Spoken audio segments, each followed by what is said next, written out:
На этом месте когда-то и стоял хутор Новиковка, основанный Иваном Ефремовичем Майстренко, переселенцем из Украины в годы Столыпинской реформы. Здесь начались корни большой семьи Майстренко. Здесь и родился 8 сентября 1947 года известный ученый, теоретик и практик аналитической экологии и неорганической химии, член-корреспондент Академии наук Республики Башкортостан, доктор химических наук, профессор Валерий Николаевич Майстренко. Сегодня о хуторе Новиковка напоминают только яблони, да и те уже одичали. До могила Ивана Ефремовича Майстренко, основателя хутора.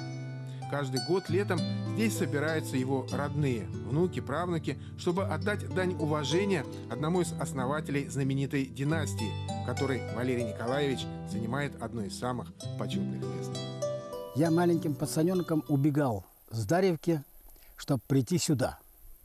И вот что мне здесь запомнилось, это был огромный сад хороший. И вот я помню, просыпался на койке утром, и надо мной висели яблоки. Это детское такое воспоминание осталось на всю жизнь. Вот. Ну, здесь, конечно, был не только они жили, здесь еще несколько дворов было. Сам хутор был разбросан по, так сказать, по буграм, по лугам. Вот. И дядя Коля, это отец Валерия Николаевича, он работал учителем в Сергеевке, была Сергеевка. Вот все, что... Вообще, детство я старался проводить вместе здесь. Двоюродные братья Валерия Николаевича Майстренко, Николай и Виктор Некрасова, жили в соседней Дарьевке, но очень часто приходили в Новиковку. Они уже с детства называли Валеру химиком за пристрастие к этому школьному предмету. А на хутор их привлекало гостеприимство и душевное отношение дяди Николая Ивановича, педагога по жизни и по призванию. Новиковку я, конечно, помню только после того, когда уже тут никто не жил. Я помню остатки этой мельницы ветряной.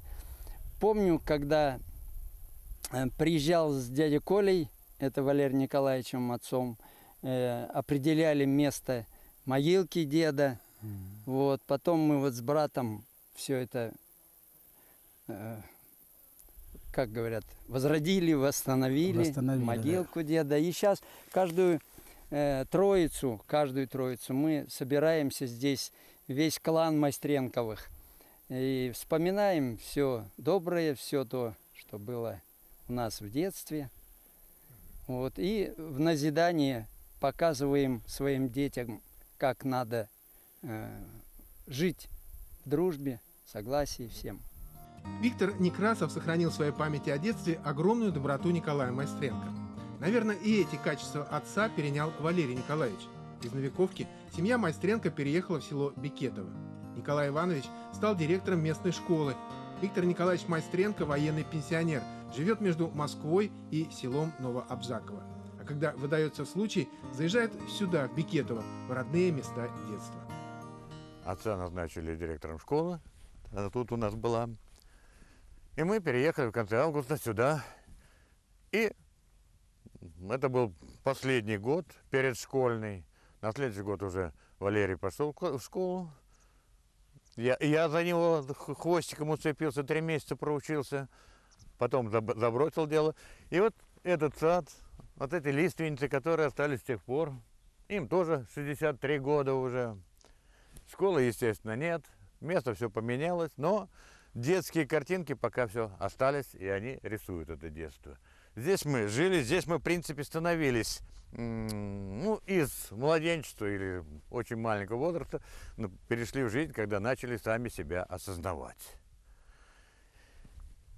Были обычные пацаны школьные. Что нам нравилось в этой школе, это то, что учителя сумели воспитать, и точнее привить у нас дух соперничества, дух первенства, как бы спортивный такой. То есть у нас не так, как сегодня пацаны некоторые. Принес домой 3, и он начинает родители ругать. Говорит, да я-то ладно, он Ванька вообще 2 получил. А у нас было, надо быть лучшим. Причем не только вот у нас, у детей, учителей, а это было у тех ребят, с которыми мы дружили. И те ребята, которые были даже в неполных семьях, у кого отец там умер, у кого-то утонул, вот у одного вот, там на озере, здесь вот отец. Они тоже в этом духе соперниц участвуют.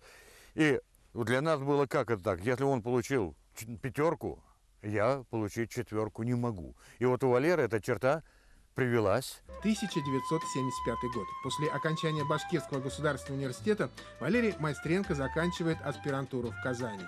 Там же знакомится со своей будущей супругой Гульчихрой Якубовной. В Казани рождается старший сын Олег. Я училась на химфаке в Казанском университете, а Валерий приехал аспирантом, поступать в аспирантуру, вернее, даже. Вот. Ну и как-то он был очень сильным студентом, очень сильным аспирантом. Забивал всех своей эрудицией, да еще такой поставленный голос, ораторские способности. Ну и, в общем-то, понравился, может быть, даже как-то сразу, вот именно этим. А как человека ведь это узнаешь потом. Все трудные моменты у него были связаны с тем, что он очень много был на работе. То есть он никогда не был на одной работе. Работая преподавателем, он был в то же время секретарем комитета комсомола университета. Это была двойная работа. Для него это было сначала тяжело, потом, конечно, он втянулся. Вот. И когда он захотел полностью посвятить себя научной деятельности, ему нужно было делать докторскую и совмещать уже 3 таких работы. Ему было тяжело. Но вот в этих случаях он освобождался от всех домашних дел, в принципе. Окончив аспирантуру, молодой ученый начинает работу в Альма-Матер. Сначала ассистентом, затем старшим преподавателем, доцентом, профессором, заведующим кафедрой, наконец, деканом химического факультета. В 1990 году защищает докторскую диссертацию. Валерий Николаевич становится настоящим светилой аналитической химии не только в Республике России, но и за рубежом. Вот он обучался очень интересному направлению, это аналитическая химия. И вы знаете, у него в этом отношении, конечно, был, как говорят, такой нюх чуть ли не звериный, потому что на данный момент у нас в республике он единственный специалист с тех пор. У нас нет ни одного классного специалиста, имеющего специализацию аналитическая химия. Его, в общем-то, заслуги в этом отношении оценены Российской академией наук. В настоящий момент он является председателем научного совета по аналитической химии Уральского отделения Российской академии наук. Кроме того, буквально вот несколько лет тому назад его пригласили работать и в научном совете всей Российской академии наук. Академик Золотов, в общем-то, который являлся долгие годы руководителем этого ученого совета, хорошо знает Валерия Николаевича и знает как специалиста, знает как талантливого организатора и, главное, как надежного человека. И вот в этой команде Валерий Николаевич продолжает работать и до сих пор. В 1996 году Валерия Николаевича Майстренко назначают директором научно-исследовательского института безопасности жизнедеятельности Республики Башкортостан. НИИ БЖД был создан по инициативе одного из активистов движения «Зеленых» в Башкирии в те годы, первого его директора Рустема Закиевича Хамитова. Несколько лет Майстренко проработал заместителем директора. Когда Рустема Хамитова назначили республиканским министром по чрезвычайным ситуациям и экологической безопасности, именно он возглавил институт. Он очень человек коммуникабельный, очень легко находит контакт с людьми самого разного рода. Вот. И всегда очень принципиален в отстаивании собственной позиции. То есть переубедить его в чем-то очень сложно. То есть должны быть аргументы совершенно, скажем так, железные, подкрепленные там фактами, примерами и так далее. То есть если он во что-то верит, то он это вот верит и делает до конца. Но если сомневается, то это вот сложность. Собственно говоря, у нас поэтому и возникали, сказать так. Вот у меня какая-то такая радикальная идея, а он так человек осторожный, опытный, ну и это оправдано было с тем, что, собственно говоря, он нес ответственность за финансовое положение и прочее. То есть в этой работе у нас, в общем-то говоря, бюджетных денег практически не было, мы все зарабатывали сами. Вот. И причем времена были такие, когда мы зарплату получали колбасой. Значит. Кстати, те памятные годы с большой благодарностью в адрес своего директора вспоминают и рядовые сотрудники института. Благодаря стараниям Валерия Николаевича они в те трудные годы могли кормить свои семьи и заниматься спокойно научными изысканиями. Мало того, институт выполнял огромную работу по охране окружающей среды и снижению рисков экологических катастроф. С ним всегда было интересно разговаривать. Он проводил много конференций, и всегда его выступления были самыми интересными. И он заботился о сотрудниках. Вот у нас Светлана Алексеевна болела, он всегда спрашивал, как у нее здоровье. То есть, в общем-то, жизнь была интересная, когда он был руководителем. Кипела в институте, в общем-то. Не только занимались мы наукой, он очень много воспитал за время своего руководства научных сотрудников, которые защищали диссертации кандидатские, докторские. Всегда как-то старался своих сотрудников поднимать уровень их. Термин «экологическая аналитика» был очень популярным и востребованным в те годы. У института, которым руководил Майстренко, работы было не в проворот. Возможно, какие-то вопросы в своем коллективе Валерий Николаевич решал по-партийному, вернее, по-комсомольски. Во время учебы в Башкирском государственном университете он возглавлял бюро комсомола на химическом факультете. Однако его коллеги признают, Валерий Майстренко принципиален, правду матку режет в глаза, но если оказывается неправ, признает это и публично приносит свои извинения. Ну, что о нем можно, как о человеке сказать? Он очень прямодушный. Иногда он немножко рисковат был такой. Но зато вот очень хорошее качество, он не злопамятный. Бывало по работе мы, отношения выясняли очень громко даже. Ну, то есть, как сначала заместитель директора, потом директор, всякие вопросы. А мы вот ведущие, так сказать, руководители отделов, конечно, приходилось свои интересы отстаивать, но он никогда потом не вспоминал, не мстил. Вот это вот очень положительные качества. Ну и, конечно, честно и порядочно, тут об этом и говорить не стоит. Под руководством Валерия Николаевича Майстренко Институт безопасности жизнедеятельности стал одним из ведущих научных центров России в области экологии. Валерий Николаевич Майстренко осуществлял руководство работами по выполнению республиканских программ «Диоксин», «Экология Башкортостана», «Предупреждение и ликвидация последствий чрезвычайных ситуаций». Заметный вклад ученый внес в целый ряд направлений в области фундаментальных и прикладных исследований. Их результаты были опубликованы в сотнях работ, в десятках российских и международных журналах. В 2001 году Валерий Майстренко становится заслуженным деятелем науки и техники Республики Башкортостан.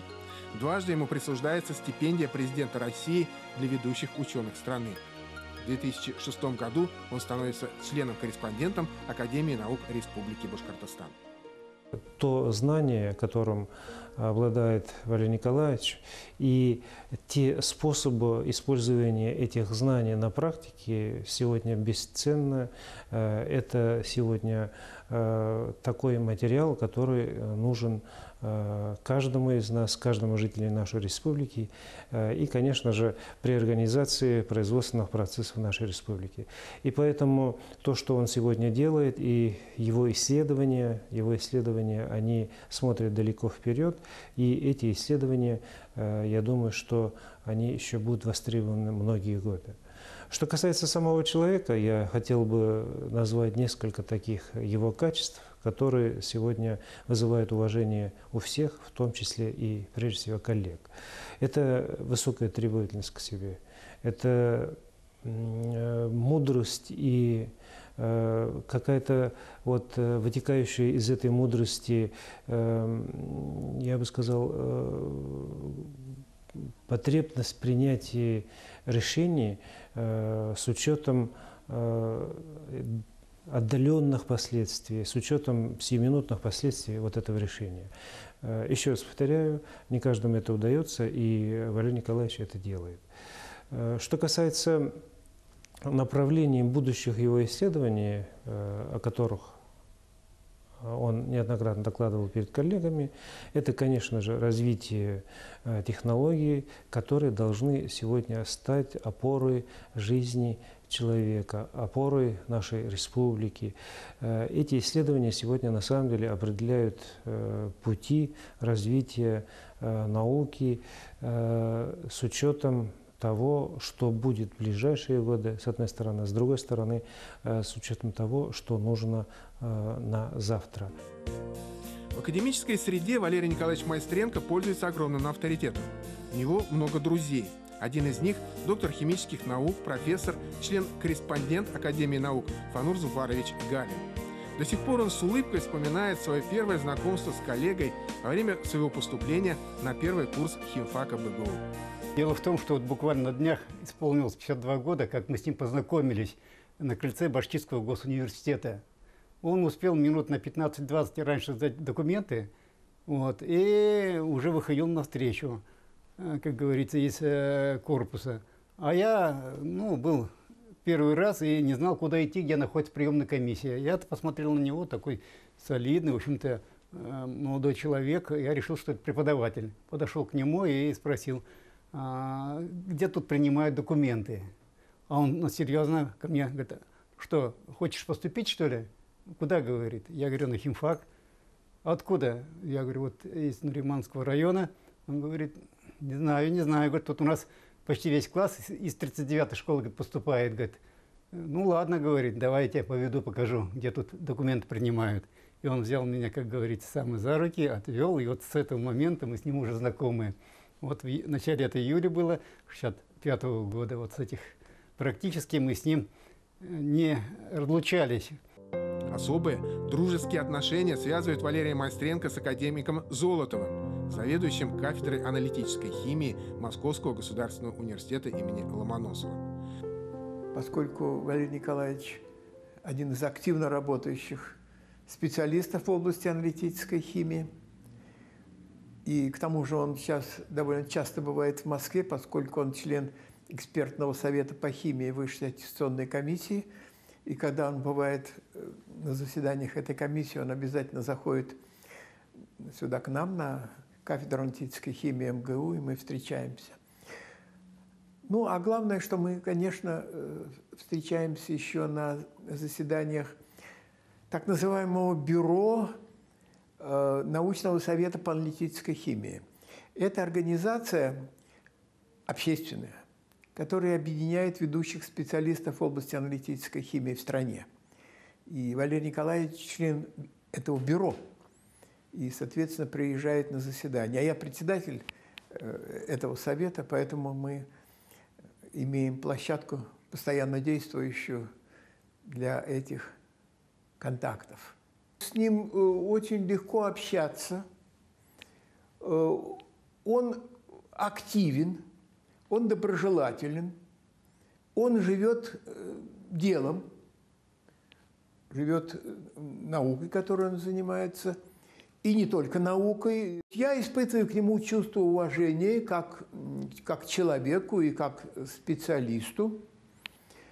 Человек, он перспективный, у него хорошая команда, он заведует кафедрой аналитической химии Башкирского университета, и там делаются очень неплохие, заметные работы в области аналитической химии. Важной чертой характера Майстренко коллеги считают готовность всегда поделиться своим опытом и знаниями с молодыми учеными. Валерий Николаевич дал дорогу в большую науку многим докторам и кандидатам. Только за период с 1999 по 2003 годы было защищено 8 докторских и 13 кандидатских диссертаций. Недавно под руководством Майстренко докторскую диссертацию защитил еще один молодой ученый – Артем Сидельников. Это очень такой мощный организатор работы людей, очень требовательный, но при этом на самом деле любящий и свою работу, и коллектив, в котором он работает. Вот, очень так прецизионно относится к написанию тех же статей, тщательно пересматривая. Вот это очень важно. Ну и, конечно же, то, что он пишет книги в соавторстве с учеными, с другими, которые потом являются настольными для молодых ученых. Это все характеризует человека как высокого профессионала своего дела. Вот. И умение работать с людьми в научной сфере, умение организовывать конференции, он является членом многих, ну, является членом многих оргкомитетов. Вот это все дает Валерию Николаевичу возможность оценивать современное состояние науки, что очень важно. Последние 5 лет Майстренко заведует кафедрой аналитической химии в Башкирском государственном университете. В Альма-Матер Валерия Николаевича уважает за принципиальность. Он очень принципиальный человек и именно говорит это не за глаза, может сказать в лицо. И поэтому, конечно, вот он тем самым создает определенный тонус на факультете. Нам скучать не приходится. Но в то же время эти все его замечания, ну, в большинстве случаев бывают конструктивные, и мы критику с его стороны, конечно, ну, принимаем. Вот. Он очень человек коммуникабельный, вот я хочу сказать, но и со своими преподавателями, и в том числе и с молодыми, с аспирантами, он всегда находит общий язык. И вот я уже говорил о том, что у него вот есть такая вот, ну, положительная черта. Вот он может в неформальной обстановке общаться вот со своими коллегами. Я знаю, он бывает даже своих коллег нередко приглашает к себе на дачу. И вот в такой обстановке, в общем, обсуждать. Ну, он и мне говорит, что это, в общем-то, сплачивает коллектив. И поэтому это тоже показатель человека. Его коммуникация, ну это, наверное, вот советская такая вот комсомольская закваска, когда, являясь лидером и в то же время вот для сплочения коллектива, вот он находит такие формы общения со своими коллегами, которые, в общем, заслуживают уважения. Такие же принципы у Майстренко и в семейной жизни. Валерий Николаевич воспитал достойных детей. Олег по специальности математик. Да, 70 лет. Такая дата уже. Много, конечно, много уже, но... Ну, самое главное здоровье в таком возрасте, что главное здоровье. Ну и он, как говорится, у нас любит свою профессию, любит свою работу, как говорится, до мозга костей. И чтобы еще, дай бог, трудился, пока есть силы, пока есть желание. Тимур после окончания медицинского университета работал нейрохирургом. Сегодня занимается поставками медицинского оборудования. Профессию выбирал сам, то есть у нас ни у кого из родственников раньше никогда не было врачей, насколько я помню и знаю. Поэтому сам выбирал. Выбор у меня стоял между юристом и врачом.